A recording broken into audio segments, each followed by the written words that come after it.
নমস্কার বন্ধুরা, YouTube channel ওমার সংসারের আরও একটি নতুন পর্বে আপনাদের স্বাগত জানাই। আশা করি আপনারা ভালো আছেন, সুস্থ আছেন। বন্ধুরা, আজকের পর্বের আলোচ্য বিষয় এই বছর অর্থাৎ 2024 সালের প্রথম অমাবস্যা। 2024 সালের 1430 বঙ্গাব্দের পৌষ মাসের অমাবস্যা বকুল অমাবস্যা কবে পালিত হবে, অমাবস্যা তিথি কখন শুরু এবং কখন শেষ, বকুল অমাবস্যার পূর্ণাঙ্গ সময়সূচি, অমাবস্যার নিশি পালন এবং ব্রত উপবাসের সময়। কেন গুরুত্বপূর্ণ এই পৌষ অমাবস্যা? আপনার সংসারে সুখ, শান্তি ও সমৃদ্ধি বজায় রাখতে পৌষ অমাবস্যার দিনে কি কি কাজ করবেন, চলুন জেনে নিই আজকের পর্ব থেকে। ধর্মীয় বিশ্বাস অনুসারে অমাবস্যা তিথির বিশেষ গুরুত্ব রয়েছে, কেননা অমাবস্যায় অনেক ধর্মীয় কাজ করা হয়। তবে এই সব অমাবস্যার মধ্যে পৌষ মাসের অমাবস্যাকে অত্যন্ত পুণ্যময় ও ফলদায়ক বলে বর্ণনা করা হয়েছে। পৌষ মাস ধর্মীয় এবং আধ্যাত্মিক চিন্তাভাবনার জন্য সেরা হিসাবে বিবেচিত হয়। শাস্ত্র অনুসারে এই মাসটিকে ছোট শ্রাদ্ধপক্ষও বলা হয়। পৌরাণিক শাস্ত্র অনুযায়ী অমাবস্যা নিয়ে বহু কথা রয়েছে। অমাবস্যার কারণে যে বিশেষ গ্রহগত অবস্থান সৃষ্টি হয় তা সরাসরি প্রভাবিত করে আমাদের জীবনকে।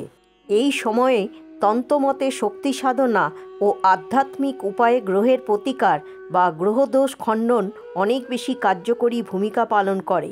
পৌষ অমাবস্যাকে মৃত পূর্বপুরুষদের জন্য শ্রাদ্ধ ও তর্পণ করার অত্যন্ত প্রাসঙ্গিক বলে মনে করা হয়।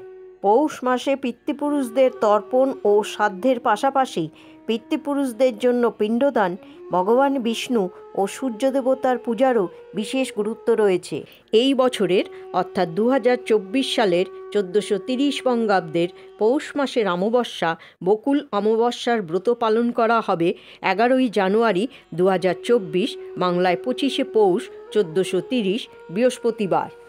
পৌষ অমাবস্যা তিথি শুরু হবে 10 জানুয়ারি 2024, বাংলায় 24শে পৌষ 1430 বুধবার সন্ধ্যা 7:35 থেকে।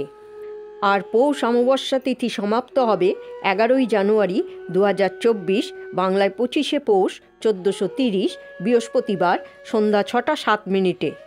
2024 সালের 1430 বঙ্গাব্দের পৌষ মাসের বকুল অমাবস্যার নিশি পালন করা হবে 10 জানুয়ারি 2024 বুধবার। সংসারে সুখ, শান্তি ও সমৃদ্ধি বজায় রাখতে পৌষ অমাবস্যার দিনে এই কাজগুলি করুন। অমাবস্যার দিন স্নান ও দানের বিশেষ তাৎপর্য রয়েছে। এই অমাবস্যার দিনে তীর্থস্থানে স্নান করলে অক্ষয় পুণ্য লাভ হয়। পৌষ মাসের অমাবস্যার দিন গঙ্গা স্নানের বিশেষ সময় হবে 11ই জানুয়ারি সকাল 6:25 থেকে সন্ধ্যা 6:07 পর্যন্ত। কোনো পবিত্র নদীতে স্নান করা সম্ভব না হলে বাড়িতে স্নানের জলে পবিত্র নদীর জল মিশিয়ে স্নান করুন। পৌষ অমাবস্যার রাতে আপনার ঘরের ঠাকুর মন্দিরের সামনে একটি ঘিয়ের প্রদীপ কর্পূর দিয়ে জ্বালুন। এর ফলে আপনার ঘরে শুভ শক্তির প্রবেশ ঘটবে। এই দিন সন্ধ্যাবেলায় তুলসী তলায় অবশ্যই একটি প্রদীপ জ্বালুন। এর ফলে আপনার ঘরে কখনো অর্থের অভাব হবে না। বাড়ির সদর দরজার দুই পাশে দুটি প্রদীপ জ্বালুন। এর ফলে জীবনের অনেক বাধা বিপত্তি কেটে গিয়ে উন্নতির পথ তৈরি হবে। আমাদের সনাতন ধর্মে দেবী দেবতার সাথে সাথে কিছু বৃক্ষকেও পূজা করা হয়। এই রকম একটি বৃক্ষ হলো অশ্বত্থ বৃক্ষ। মনে করা হয় এই অশ্বত্থ গাছে আমাদের পূর্বপুরুষেরা সূক্ষ্ম দেহে বাস করেন।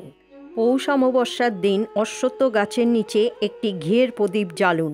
বিশ্বাস করা হয় যে এই পৌষ অমাবস্যার দিনে যে ব্যক্তি স্নান ও দান করে অশ্বত্থ বৃক্ষের প্রদক্ষিণ করেন তার সব মনোবাঞ্ছা পূরণ হয়।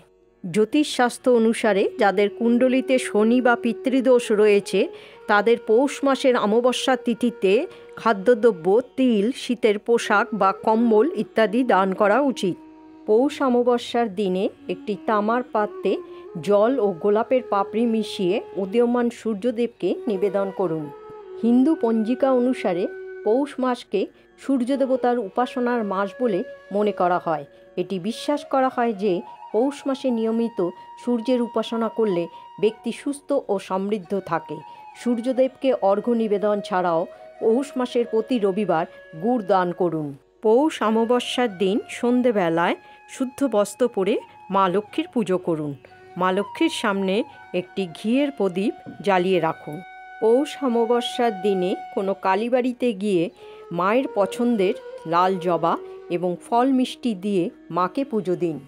পৌষ অমাবস্যার দিনে আপনার পূর্বপুরুষদের জন্য তাদের প্রিয় কোনো একটি খাবার তৈরি করুন। তারপর সেটি প্রথমে গরুকে, তারপর কুকুরকে এবং পরে কাককে নিবেদন করুন। পৌষ অমাবস্যার দিনে পিঁপড়েকে চিনি মেশানো আটা খাওয়ান। বন্ধুরা, আজকের পর্বটি এখানেই শেষ করছি। আশা করি পর্বটি আপনাদের ভালো লেগেছে। যদি ভালো লাগে তবে অবশ্যই লাইক, শেয়ার এবং সাবস্ক্রাইব করবেন। পরবর্তী পর্বে আবার একটি নতুন বিষয় নিয়ে আপনাদের সঙ্গে কথা হবে। ততক্ষণের জন্য জয় শ্রীকৃষ্ণ। রাধে রাধে।